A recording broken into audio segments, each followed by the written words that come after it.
Hello, everyone. Dr. Vicky here. Time for Taroscopes. We're going to be doing the Taroscopes for the sign of Libra. That's Libra Sun, Libra Moon, Libra Rising for the month of August 2024. Of course, August is the 8th month of the year. We're in an 8-year. And so the vibration for August 2024 is a 16-7. 16-7 in the tarot is the Tower card. And when we see the Tower card, most of us get pretty nervous. But really what the Tower card requires of us is to be ourselves, to be in alignment with our spiritual self through as we sort of move through this dense physical environment that we're in. And so this month for all of us, we need to be who we are, or the best version of ourselves at least, and shine the light that is needed in this time that might otherwise seem dark. It is actually full of light. And if it seems dark, it's because you haven't turned your light on yet. So it's time to turn the light on. So in that vein, we're going to take a look at the cards for Libra. Now, of course, Libra is a Venus-ruled sign. And Venus, as we move into August, it just came out of an opposition to Pluto, Venus in Leo, when Venus first moved into Leo last month, and then opposed to Pluto, and is now in the sign of Virgo as we start the month. Virgo, of course, is about fixing what's broken. And so there's that. And this month, the sun is powerfully placed, we're the dog days of summer now, in Leo. For you, Leo is your house of friendship and goals. And so goals can be eliminated. And then towards the end of August, it moves into the sign of, Virgo. And when it moves into Virgo, it moves into that 12th house of yours, a time of really sort of examining where we may undo ourselves. It's also a time of introspection. And it can be a time where we feel like we don't necessarily want to be around people, which for a Libra is a little of a strange vibration, right? So, but it is a time of preparing yourself for when the sun moves into your sign in September.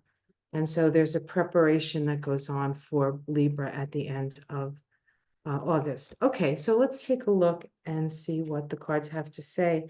I am using the Light Seers deck. I love this deck, and we start with the Queen of Cups. The Queen of Cups. The Queen of Cups, of course, is the psychic queen. She is using her intuition. This reminds us to nurture ourselves. Okay, nurture ourselves. Libra as a sign that is most interested in other people and relationship with others and learning how to relate with others, sometimes forgets their own needs. And so the Queen of Cups is here to remind us to make sure that you are participating in self-nurturing here, self-nurturing this month. Let's see what challenges that. Strength. Strength. Now, strength as a challenge card is an interesting card. You may feel tired. You may feel exhausted. You may feel like you don't have the strength to move forward. If that's the case, it simply means you're not nurturing yourself. You're not giving yourself the care and comfort that you give other people.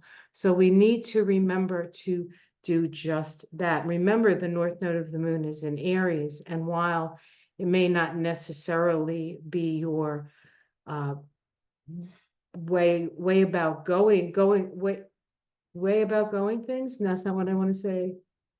The way you go about things. I think that's what I wanted to say. The South Node is in your sign, right?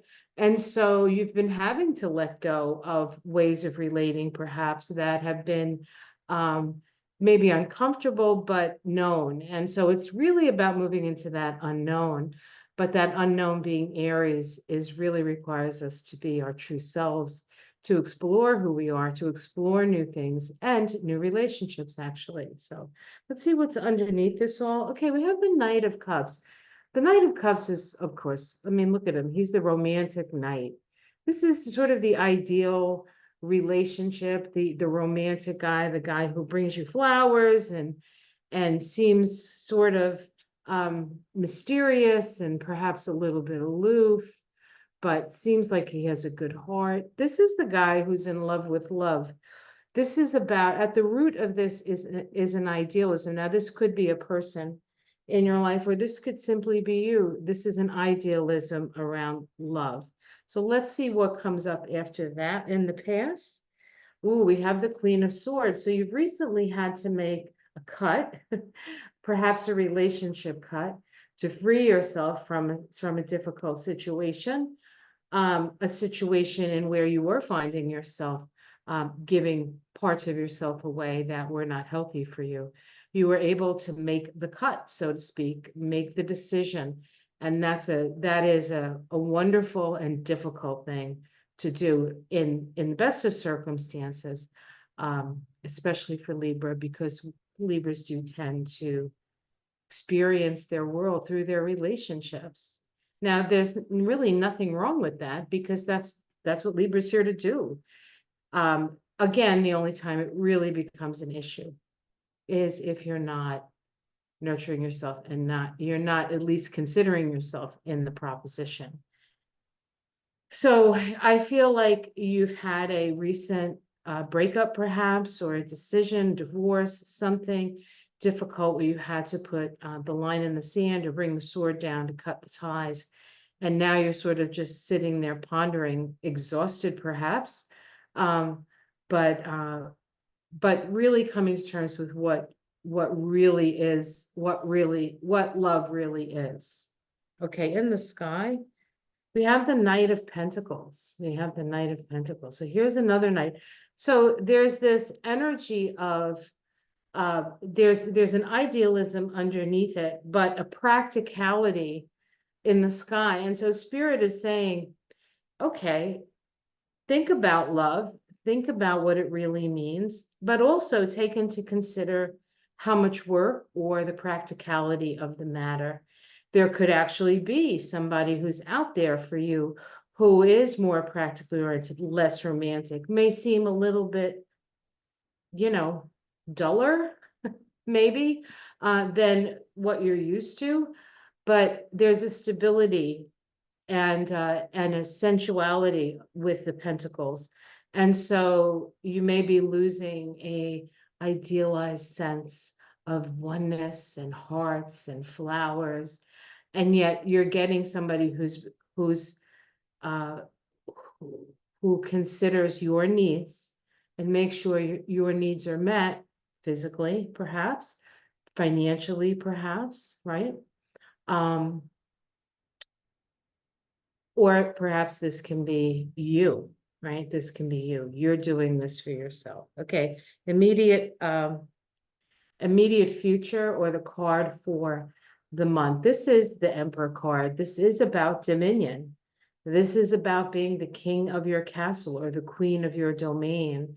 This is about taking responsibility and having an ability to picture what it is that you want to, what kind of life you want to live. You are the captain of your ship. You get to decide where you're going and what that trip is going to look like. How it's seen from the outside, you're seen as very, well, beautiful. The Empress is beauty. She's Venus, right? You're ruled by Venus, fecund, full of potential.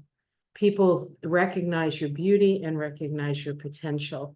You're a little bit too tired to take notice, but again, this is a time for you to nurture yourself.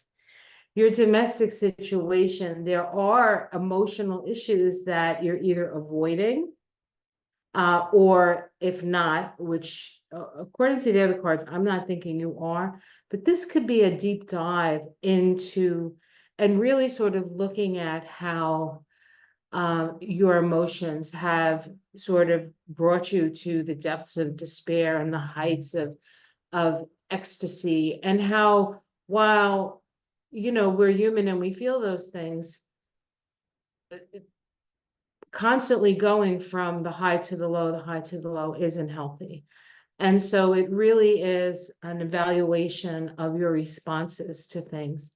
I feel like this might even be connected to the time that the sun is moving through that 12th house, you know, evaluating. And the 12th house is the Pisces house, and this is a Pisces card. And so I feel like that time when the sun is moving through um, Virgo would be a time for you to really sort of evaluate, and before you start your solar year, right, when the sun moves into um, Libra. We have a hopes and fears is the uh, eight of swords. Hopes and fears is fear, feeling tied up, feeling like you can't move forward. It's a mind game. It's a mind game. And it really is important that, you see, we have a person all tied up, but it's a simply, I don't know if you can see that. All right, let's make this better for you. Okay, it's a reflection. She's looking in the mirror. That's what she sees, right? And so, this can also be everybody else's opinion and everybody else's voices, like too many voices in your head. Really, it's what you think. It's about you. And while you still have most of your experiences and your lessons through relationships, which let me tell you, Libra, we all do. We all do. So it's you're not unique in that way, because that's the way we learn, but you are focused in that way, right? Libra's focused on relationships. So, and of course, we get a lot of good advice from you because you've walked the path, right? But it is saying, I think this card is just warning you against listening to too many opinions about your life. And at the end, we get the death card. This is the card of transformation. So this is about letting go of what no longer serves and truly sort of moving into having a new foundation. The death card is the number 13. It's about change. But if you add the 1 and the 3 together, we get a 4, which is about foundation. So there's no real losing here. You let go, and energy reconstitutes itself into something that's more aligned with your experience and more aligned with what you want out of life. Underneath it all, we have the King of Wands. We have quite a few suitors here.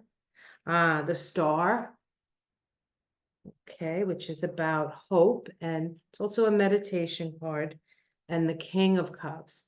So this is really lining yourself up. We could say that these are people waiting in line for you to finally come out of your hidey hole after once the sun moves into Libra. Or this could actually be, all the kings are about dominion. They're all about dominion. And in fire, it's dominion over your spirit, your inspiration, your creativity. And in the cups, it's dominion over your feelings. You are the captain. These two guys are captains. They are kings. They rule. And what's in between them but inspiration. Inspiration by staying connected to source. That's what that card means. It means connecting to source. So next month, in September, we're going to be moving from that 16-7 vibration into that 17-8 vibration. And so I feel as though August for you is a bit of a reset, an opportunity for you to really figure out what it is that you want out of life after a difficult decision that you had to make. But because you made that decision, you're in much better stead. All right, I'm also going to pull a Mystic Sisters Oracle, but I left it on the other side of the room. So let me just grab that.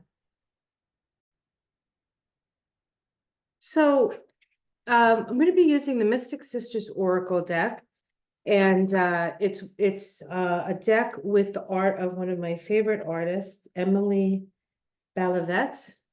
Emily Balavet, and also the name of our live that Ona from Ona's Tarot and myself do, called the Mystic Sisters Live. We try to do one every 2 weeks, my channel and Ona's channel. So If you can check that out on my channel and see. We talk about all kinds of current events, things that might be happening. Ona is a nurse, so she has the medical sort of expertise. And I'm, of course, a chiropractor for 30 years, 35 years now. And I have my own experience with health and healing. But we also do tarot and we also do astrology, and we just sometimes do girl talk. So it's really kind of neat. All right, let's see.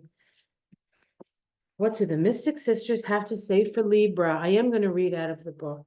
The Divine Tarantella. Now, I grew up in an Italian family, and every wedding we did the tarantella. Tarantella means tarantula. It's like the spider dance, right? And of course, spiders are connected to the web of life, the matrix, and how we are all connected. So let's see what the Divine Tarantella says here. I don't think I've ever selected this card. Confidence and self-expression. The Divine Tarantella is an ancient Grecian ritualistic dance performed in honor of the god of music and the sun, Apollo, my bird's name's Apollo, by the way, and the god of wine, Dionysus. We do not have any animals named Dionysus. The rhythm of the tarantella slowly increases, causing the dancers and the musicians to reach to the heights of frenzied ecstasy. The goddess of the divine tarantella calls you to act out your unabashed, exuberant, childlike self-expression. It is a form of exorcism to dance the bad spirits or the negative energies out. Drawing this card is a reminder of the healing power of bold, joyful action. When all else fails to uplift, a vigorous dance will work like a charm. Lose yourself in a song and dance with wild abandon. The ultimate expression of the mind, body, and spirit will shake the bad vibes right out and increase your overall health and vitality.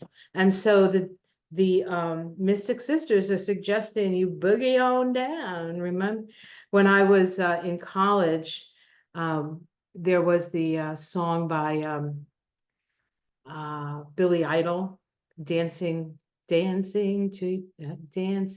myself, dancing with myself. If that's what you have to do it. Or get a partner and do it. But that can also, the other thing, when you're really tired and you're like, I don't want to dance, it actually releases a lot of the energy that's sort of holding you down in your tiredness, and it releases it and you actually get energized, as long as you don't dance too much and get palpitations. But beyond that, take care of yourself this month. It's vitally important. The fall, I think, is going to be a big time for you, for all of us, and we need to have our strength about us and within us, and for you, a much better sense of, now that you know what you don't want, you can go after what you want. All right. Take care, Libra. I'll see you again next month. Namaste.